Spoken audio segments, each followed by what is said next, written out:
आदरणीय श्याम बाबू दीक्षित जी और सभी हमारे पार्टी के जिम्मेदार साथी, मेरे पत्रकार भाइयों, सम्मानित साथियों, एक घटना 27 तारीख को हमारा बड़ा बेटा अंकित सागर से हुई। वो अपनी कार लेके हमारे घर से लगभग 50 मीटर दूरी पर जब कार निकाल रहे थे, वहां पर पीछे से नीतू सिंह आए और उन्होंने लगातार बोनट पर गाड़ी पे घूंसे मारे और जाति सूचक शब्दों का प्रयोग करके गंदी भद्दी गालियां देने लगे। और जो पड़ोसी पंकज पांडे जब निकले तो उन्हें समझाया, उसके बावजूद वो नहीं माने और लगातार गाली देते रहे। और पूरा इनका नाम है राघवेंद्र सिंह उर्फ नीतू सिंह। और जो जाति सूचक शब्दों का प्रयोग किया, चमट्टे साले, जो भी गाली दे सकते गंदी, मुझे भी शर्म आती है गाली रिपीट करने पर। ऐसी गाली उन्होंने दी। उनका एक ऑडियो भी है मेरे पास, वो आप लोगों को मैं देना चाहता हूं। और मैं सबसे पहले कहना चाहता कि जो सोशल मीडिया पे तमाम लोग क्षत्रिय समाज को जो गलत सूचना देकर हमारे क्षत्रिय भाइयों को गुमराह करने का काम करते हैं, और मैंने हमेशा क्षत्रिय समाज हो, ब्राह्मण समाज हो या कोई समाज हो, मेरा राजनीतिक जीवन लगभग 24-25 साल का है। एक बार मैं मंत्री भी रहा और आप लोगों के सहयोग से मैं दूसरी बार लोकसभा सांसद हूं। मैंने कभी भी छोटा कार्यकर्ता हो, बड़ा कार्यकर्ता हो, किसी जाति का, धर्म का हो, और मैंने किसी को भी मेरे परिवार में अपशब्द नहीं कहे। और मेरे दोनों बेटे, आप लोग जानते होंगे, जानकारी कर सकते हैं कि किसी के बारे में वो कभी कोई गंदी टिप्पणी नहीं करते, अपने काम से मतलब रखते हैं। राजनीतिक आप बात बता सकते हैं कि हमारे बेटे किसी थाने में, किसी ऑफिस में, किसी के पास फोन भी नहीं करते, लेकिन उसके बावजूद भी इन्होंने हमारे बेटे के साथ दुर्व्यवहार किया। और जो सोशल मीडिया पे उन प्रचार प्रसार जो लोग कर रहे हैं, मैं उनसे निवेदन करना चाहता हूं कि वो लोग जो सही तथ्य हैं उन पर प्रकाश डालें। क्योंकि मैं जिस समाज से आता हूं, उत्तर प्रदेश में केवल जाटव समाज से मैं अकेला सांसद हूं, भारतीय जनता पार्टी से। और लगातार जब से मैं पार्टी में आया हूं, लगातार मैंने पार्टी के नियमों से, पार्टी की विचारधारा से, पार्टी के जो भी कार्यक्रम होते हैं उसमें हम बढ़ चढ़ के हिस्सा लेते हैं। जिलाध्यक्ष बैठे हुए हैं और लगातार, क्योंकि सांसद हैं तो इसलिए मैंने एक भी एप्लीकेशन उनके खिलाफ नहीं दी, लेकिन उसके बावजूद भी उन्होंने तमाम लोगों से मेरे बारे में अपशब्दों का प्रयोग किया। ये एक सांसद का अपमान है। और क्योंकि जब कोतवाली में मैंने फोन किया, जब मेरे बच्चे के साथ घटना हुई, तो वहां पर एक दरोगा जी और एक कांस्टेबल कोतवाल ने उनके घर पे भेजा। उनसे गंदी भद्दी दरोगा को भी गाली देकर वहां से भगा दिया। जब भगाया तो उन्होंने ऊपर अपने उच्च अधिकारियों को बताया होगा, तब उनके और फोर्स आया, तब तक वो भाग चुके थे। जो पुलिस कार्रवाई कर रही है किसी भी मुकदमे में, काफी उनके परिवार पे भी मुकदमे हैं, और अगर कोई कार्रवाई कर रही है तो वो अपने स्वयं जिम्मेदार है।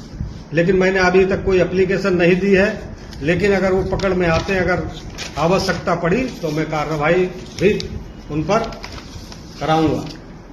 और सोशल मीडिया पे तमाम तरह के जो लोग भ्रम फैलाने का काम करते हैं, उनसे निवेदन है कि झूठी अफवाहों में ना आए।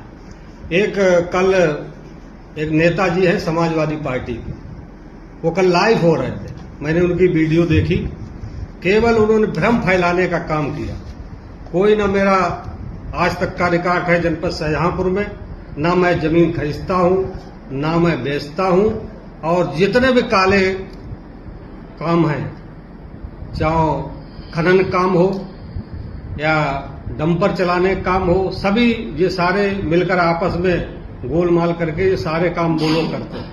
मेरे परिवार से या मुझसे मैं कोई भी ऐसा काम नहीं करता हूं जिससे मेरी छवि और मेरी पार्टी की छवि खराब हो। एक लखन प्रताप सिंह है, समाजवादी पार्टी के नेता, अपने लिए बोलते हैं। उन्होंने कल निराधार और झूठे मेरे ऊपर आरोप लगाए। वो उन्होंने कहा कि जमीनी विवाद में मेरा ना जमीन से संबंधित कोई बात है, ना जमीन से कोई मेरा लेना देना है, और उन्होंने तमाम तरह के झूठे और निराधार आरोप लगाए। पहले वो अपने गनेमान में झांक के देखे। उन्होंने एक सामूहिक नरसंहार किया जिसमें 4-5 व्यक्तियों को गोली मारकर जान से मारने का काम किया। उनके ऊपर जयदीपुर थाने में उनके ऊपर उस समय मुकदमा कायम हुआ था, पता नहीं उनका क्या स्थिति है। और ऐसे लोग हैं वो, क्योंकि हमारा गांव चावरखात जो है आवासपुर पड़ैलिया 2-3 किलोमीटर की दूरी पर है, और मैं इनके विषय में बहुत काफी जानता हूं।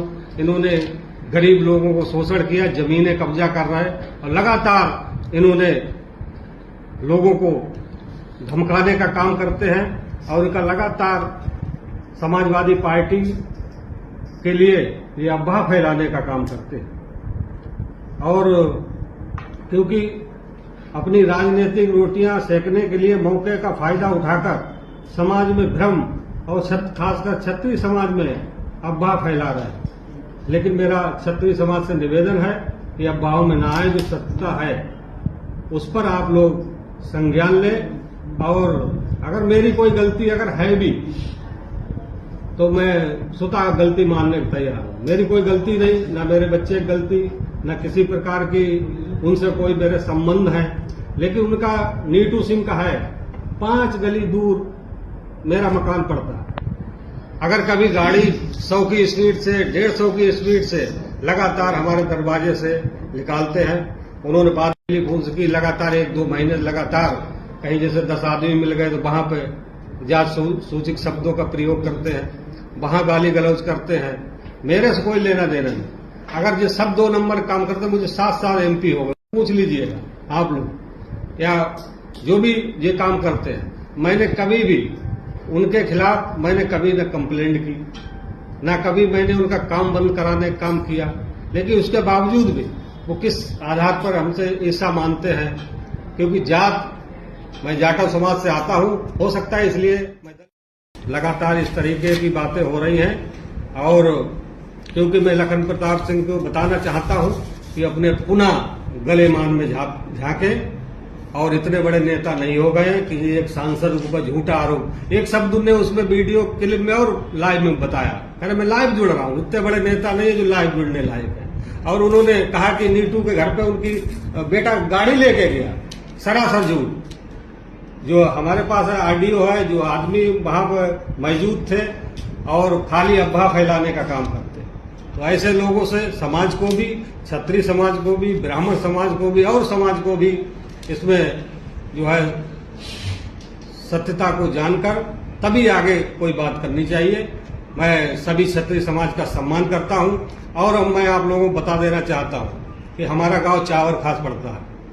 करीबन 1100 वोट होंगे। मेरे अपने समाज के वोट 50 या 60 होंगे मेरे परिवार के वोट। उसके बाद सबसे ज्यादा हमारे गांव में क्षत्रिय समाज है, ब्राह्मण समाज है, अन्य समाज है।